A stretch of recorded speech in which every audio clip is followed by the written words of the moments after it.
그래야 여러분 결국 처음 죄를 들여온 순서대로 뱀, 여자, 남자에게 순차적으로 저주와 형벌이 선고됩니다. 가장 먼저 하나님의 나라를 무너뜨리기 위해 죄를 들여온 뱀에게 형벌이 선고됩니다. 14절 보겠습니다. 여호와 하나님이 뱀에게 이르시되 내가 이렇게 하였으니 내가 모든 가축과 들의 모든 짐승보다 더욱 저주를 받아 배로 다니고 살아있는 동안 흙을 먹을지니라. 뱀은 분명히 하나님의 심판 선고를 받습니다.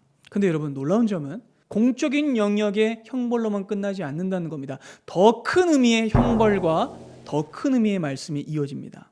하나님은요 단순히 뱀의 잘못만 물으신 것이 아니라 그의 결국을, 그의 멸망을 예언하세요. 그리고 이 뱀을 향한 징벌의 말씀은요 인간에게는 소망의 말씀이 됩니다. 이 말씀은 하나님의 구원 역사의 시작을 알리는 선언이 됩니다. 15절을 보겠습니다. 내가 너로 여자와 원수가 되게 하고 내 후손도 여자의 후손과 원수가 되게 하리니 여자의 후손은 내 머리를 상하게 할 것이요 너는 그의 발꿈치를 상하게 할 것이니라 하시고. 좀 놀라운 지점입니다. 오늘 본문의 핵심이 바로 여기에 있습니다. 여자의 후손은 내 머리를 상하게 할 것이요. 이 선언을 기억하십시오. 이 선언은 범죄한 인간에게 주어지는 심판 중의 은혜이며 절망 중의 약속입니다. 그리고 여러분 이 말씀의 선언과 함께 이제 은혜의 방식이 전환돼요. 여러분 이 시점부터는요 적극적인 은혜가 부어집니다. 여러분 이제까지 하나님께서 주신 은혜는 어떤 은혜였어요? 소극적 은혜. 소극적 은혜는 어떤 은혜예요? 참으시는 것, 회개를 기다리셨던 그 은혜죠. 여러분 이 은혜는 너무나 큽니다. 하지만 이 소극적 은혜만으로는 사람이 구원을 얻을 수 없어요. 자, 여러분 보세요. 소극적 은혜는 심판을 지연시킬 수는 있지만 심판을 면하게는 못해요. 그렇죠. 그렇다면 여러분 무엇이 필요합니까? 이 심판을 해결하는 적극적인 은혜가 필요해요. 그리고 그 적극적인 은혜는 하나님의 구체적인 구원의 약속과 하나님의 구원 행위가 있어야 합니다.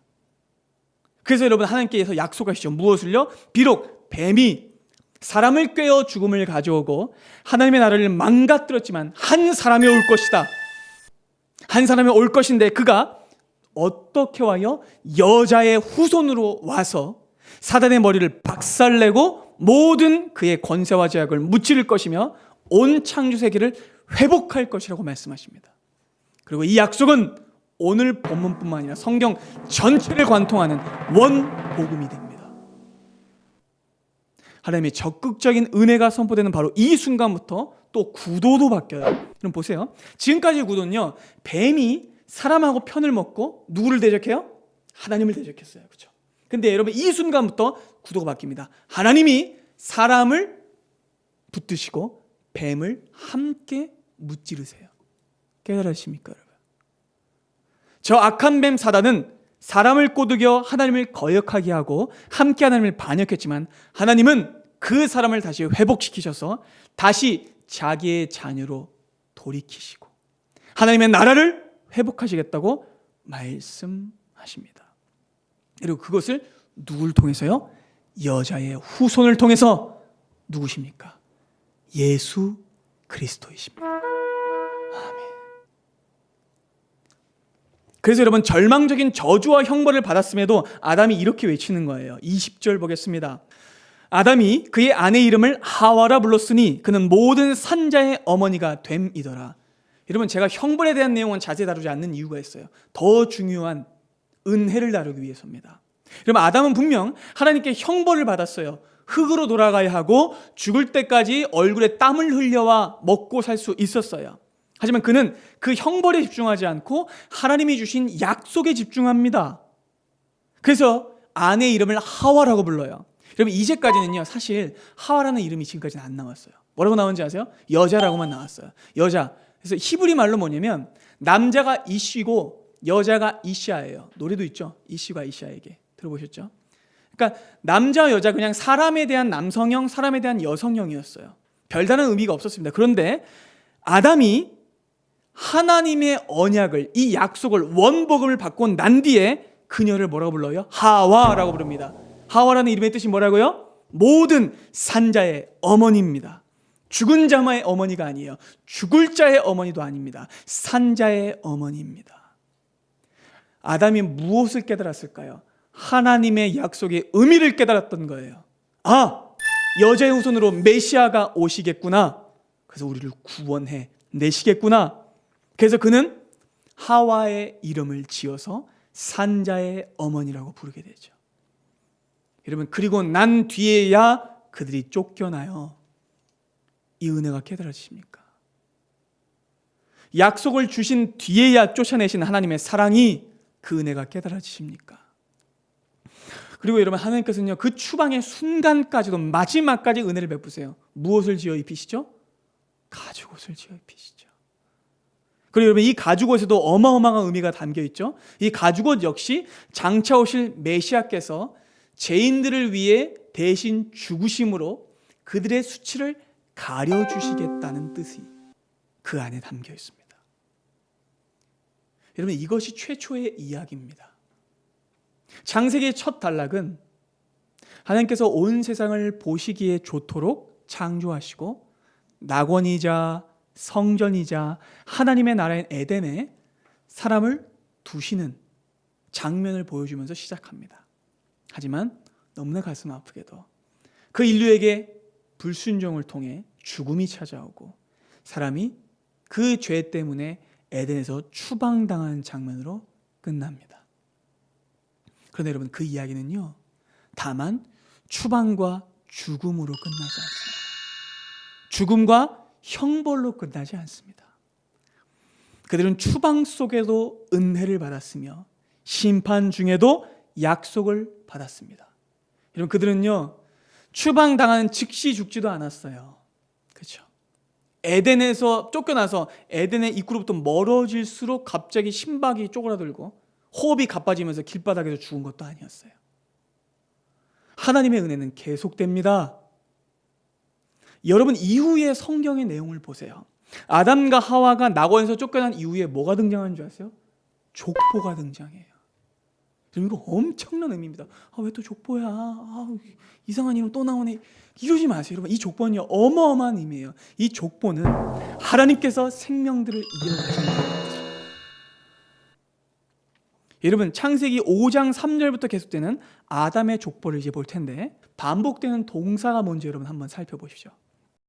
아담은 130세에 자기의 모양 곧 자기의 형상과 같은 아들을 낳아 이름을 셋이라 하였고, 아담은 셋을 낳은 후 800년을 지내며 자녀들을 낳았으며 그는 930세를 살고 죽었더라. 셋은 105세에 에노스를 낳았고 에노스를 낳은 후 807년을 지내며 자녀들을 낳았으며 그는 912세를 살고 죽었더라. 에노스는 90세에 게난을 낳았고 게난을 낳은 후 815년을 지내며 자녀들을 낳았으며 그는 905세를 살고 죽었더라. 자, 여러분, 어떤 동사가 눈에 띄세요? 낳았더라와 죽었더라라는 동사일 겁니다. 아담은 에덴에서 쫓겨납니다. 죽었어요. 하지만 죽기 전에 아들을 낳았습니다. 그는 결국 죽고 말았지만 그의 아들이 또 아들을 낳았어요. 그의 아들 역시 죽었지만 그의 아들이 또 아들을 낳습니다. 죽음이 다만 죽음으로 끝나지 않고 생명으로 이어집니다. 왜요? 여자의 후손이 오셔야 하기 때문입니다. 하나님의 구원이 그들에게 와야 하기 때문입니다. 그래야만 그들이 진정한 회복을 얻을 수 있기 때문입니다. 비록 그들은 죽었지만 하나님이 생명을 주셨기 때문에 약속은 이어졌습니다. 그러면 이 인류의 이어짐은 하나님의 약속이 지금도 여전히 살아있다는 가장 명확한 증거입니다. 하나님의 나라는 반드시 회복될 것이며 그의 나라는 반드시 완성될 것입니다. 그리고 우리의 회복을 통해 그 나라의 회복이 이루어질 것입니다. 그리고 마침내 그 약속대로 예수께서 여자의 후손으로 오셔서 창세기 3장 15절의 약속을 성취하셨죠. 고린도전서 15장은 이 위대한 일의 성취와 최종적 결말을 이렇게 선포했습니다. 함께 봅니다. 사망이 한 사람으로 말미암았으니 죽은 자의 부활도 한 사람으로 말미암는도다. 아멘이죠. 아담 안에서 모든 사람이 죽은 것 같이 그리스도 안에서 모든 사람의 삶을 얻으리라.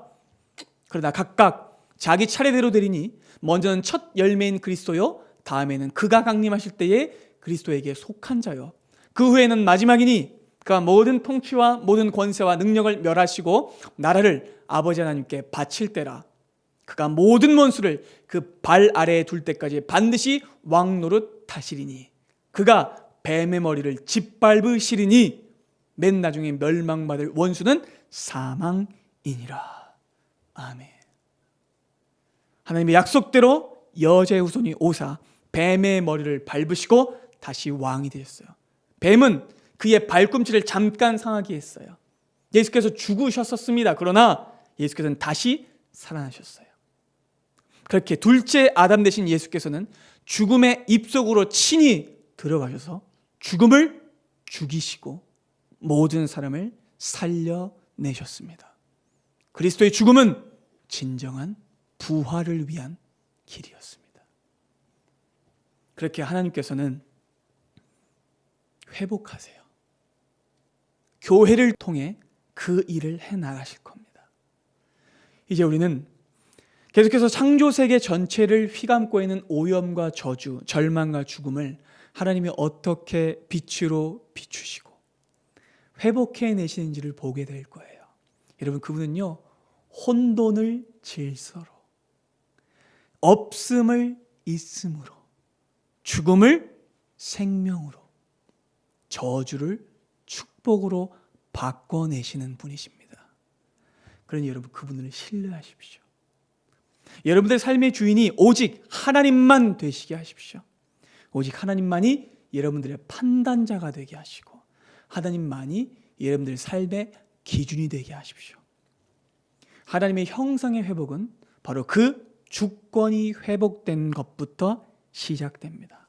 이제 여러분들의 왕관을 벗어서 하나님 앞에 내려놓으시고 진정한 삶의 으뜸이 하나님 되심을 확인하시고 회복하십시오.